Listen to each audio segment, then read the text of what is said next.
Ooh, I think this is my favorite piece so far. I really am happy I got to try this, so I hope you enjoy watching me redo this bench I thrifted from Goodwill. Make sure you like, share, and subscribe. Now let's get started. We're heading to Goodwill.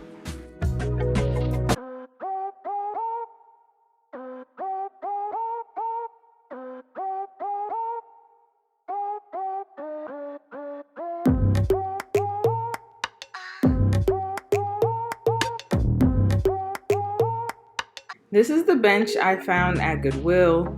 So cute and perfect for my side door entryway, and it was only $4.99. It lifts up so it'll be an easy upholstery job. I am not an upholsterer per se, so this is something I was looking forward to. So the first step, as always, clean your piece. You have no idea where it came from or who owned it. And given the current pandemic, we definitely want to sanitize anything you bring home from the thrift store. So I am giving this piece a heavy dousing of the crud cutter that I'm using. You can also use a mixture of Dawn and water to clean your piece as well, but you'll definitely want to do a double cleanse. And as you see here, I'm wiping it down really well and making sure I'm getting into all the detail spaces, but I noticed not just dirt coming off of this piece. And I wanted you to see here that I'm still using my collapsible crate from Five Below. It's holding up just fine, and it works perfectly for projects like this. So I'm going to continue cleaning up and wiping it down. And this is a red stain on here, and I'm not sure if it just was never sealed or if over time the seal came off, but you'll notice that red is coming off everywhere. The stain is just seeping off of this piece and into the white rag that I'm using to clean it, and even turning the water red. So I gave it a really good clean. 2 times I cleaned this piece, and now it's ready for a good sanding. And I'm taking an 80 grit piece of sandpaper. I just wrapped it around a sand block from Dollar Tree, and I'm sanding down my piece. Sanding is probably my least favorite process when it comes to painting furniture, but it is a necessary step so that the paint you use can adhere to your furniture. So I'm going to start on the legs here, and you'll notice there's not a ton of detail on this piece, but there's just enough that I will have to go over it with a piece of sandpaper and just my fingers, especially on the rounder parts and any of the sort of divots.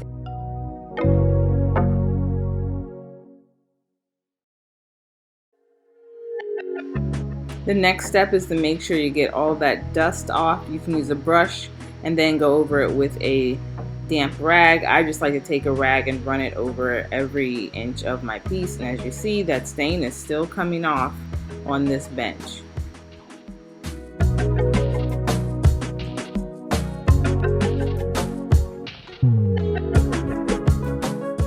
And now for the best part, which is painting. So I'm using that mist tint I found at Lowe's. I used it to paint a large black table that retailed for around $3,000. I will link that video below and hopefully in the cards above in case you missed it. So I'm just taking my time here. Like I said, there's not a ton of detail, but there's just enough that you want to make long, even strokes.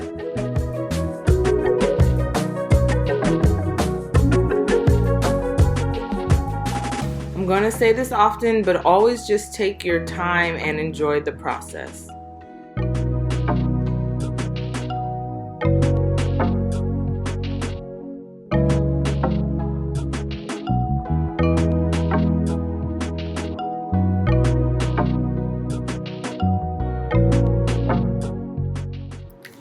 So the round portion is where I really had to take my time.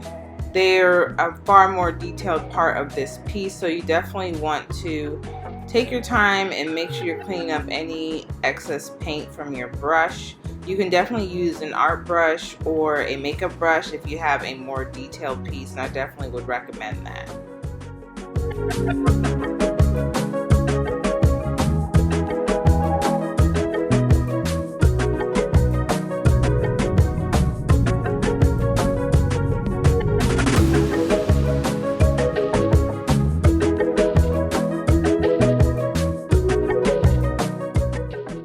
And here I wanted you to see how it's going around the rounded parts of the leg.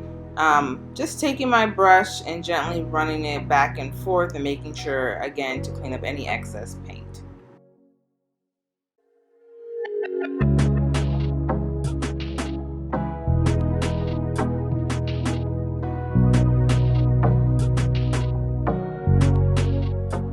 One of the best ways to save on cost is to just wrap your brush in your latex glove instead of going and getting a Ziploc bag. And it worked just fine. I ended up using it the next day. So here I am sanding down my piece again. There were a few areas where the paint was a little thicker. Of course, there were areas where the paint dripped and I did not notice, so that I had to sand it down and smooth it out. And I am using a 220 grit sandpaper. Remember, the higher grit of your sandpaper, the smoother the finish.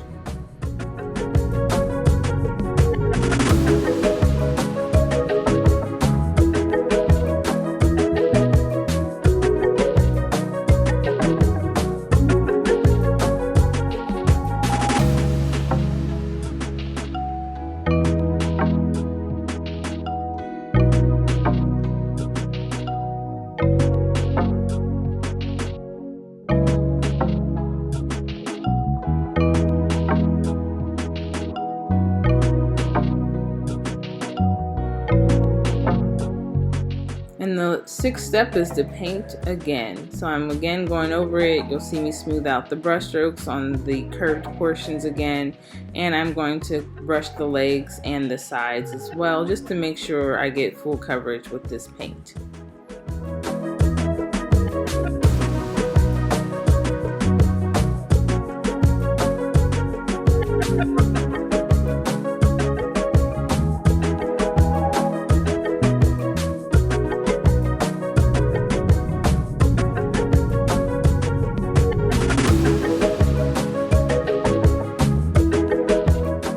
Now, since this was upholstered, you do want to clean any upholstery that may be on your piece. A lot of people use the Spot Bot vacuum. I do not have one, so I'm taking some water, dish soap, and vinegar mixture, white vinegar in this case, and I'm just spraying down the piece. Gave it a little bit of a scrub with a brush, and now I'm using a shop vac to vacuum up any of the moisture, and I will let this sit overnight so that it can completely dry before I recover the piece. And the shop vac worked really well, so a friend actually recommended that process. I'm really glad for it. And of course, adding details. So this is a process I've been wanting to try, adding gold leaf to a piece of furniture. I think it's absolutely beautiful, and I always save the pins on Pinterest. So I'm taking some glue. Both of these products were purchased off of Amazon, and I will link them in the description box below. But I'm adding on the glue. I didn't do a lot of research on this. I'm just doing what I've seen previously, either in videos or on TV. And then I'm laying my gold leaf on here. I will say you'll probably want to leave your gold leaf alone and just let it set. I'm going to let the glue dry. I immediately started brushing off any excess or trying to lay it down. And the gold leaf on its own kind of sticks, but you definitely need the glue to help it adhere to your piece. And it did get a little messy, but that's okay. That's why I took it outside, and my porch currently has gold all over it that I'll be cleaning up later. So I'm adding it on to the rounded parts of the piece too, and you see it's tearing and sticking to my hands a bit because I was a little overexcited and didn't let the glue dry completely, but it still gave it a nice detail.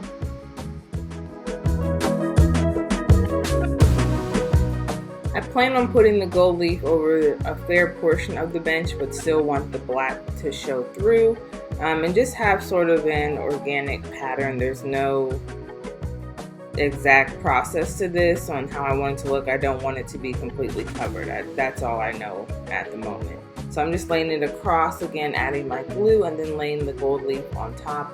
And yes, this product is very delicate, so take your time and enjoy the process. And while doing this process, I want you to know you can layer. If there's not enough coverage for you, or it's not going in the direction you want, I guess you could say, you can just let everything dry and go back over it with some more adhesive and some more of your gold leaf. I'd actually like to see this project done with some rose gold and even some silver. I'm really into the metallics right now, and I think this will add a nice bit of brightness to the space that the bench is going in. And getting this into some of the more detailed areas was a bit more challenging. It automatically started to tear, of course, regardless of me using the brush or waiting for the glue to dry. So I am going to go back over and add in some more gold leaf.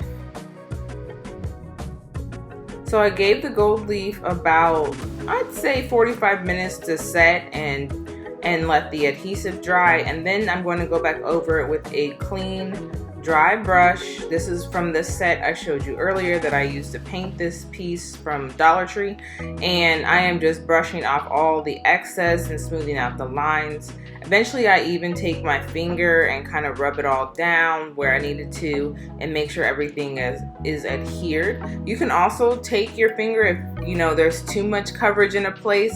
You can actually just put a little bit of pressure on it and rub your finger across, and some more of the gold leaf will actually come off.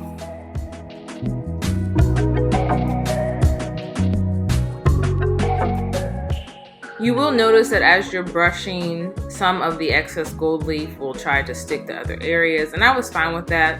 Like I said, this was an organic process. I wasn't going for full coverage or perfection. I wanted it to look a little bit rough as far as opacity is concerned. I didn't need it to be 100% gold, and I definitely wanted some of the black to show through. So I was alright with it getting stuck on the brush and sticking to the piece. And now I'm going in with my 1-coat polyurethane. I love this stuff. I am old school. I likely would do 2 coats, but 1 coat was sufficient for this piece. It is small. And I took another brush, or the same brush actually that I used to dust off the gold, and started wiping it evenly onto my piece. When it comes to a poly coat, you always want to make sure you're smoothing out the product onto your furniture. It has a tendency to build up, and it'll create sort of a white smoky effect on your piece if you're not smoothing it out properly. And this can be challenging, especially for the more detailed areas, right? So take your time and brush, brush, brush as much as possible. I also want to point out that you'll want to pour some of your polyacrylic into another container to use. Again, the gold leaf was brushed off, but it is still loose in some areas, or it just pulls off naturally with the strokes of the brush and the poly coat. So you will find that there'll be some gold in your polyacrylic. I don't mind, I'll fish it out later, but just a recommendation, pour some into a separate container. She's looking good, like she belongs in an old Victorian somewhere. So now it's time to upholster the seat cushion. I've got all my staple guns, I've got my Loctite spray adhesive, as well as some Scotch Guard just to protect the fabric. I purchased this suede from Joann's. It was a little high for my personal liking. Even on sale, I paid $16.99 for this piece, and it retailed for $21. So moving on, I am going to cut it down to size, and then you'll see me start to spray the Loctite. I want to make sure the fabric doesn't shift as you're sitting on the bench. When it comes to upholstery, always make sure you're pulling your fabric tight and making sure your edges are nice and clean, kind of like wrapping a gift. And now it comes out really nice and smooth, and of course it's better in black. So let's see the final reveal.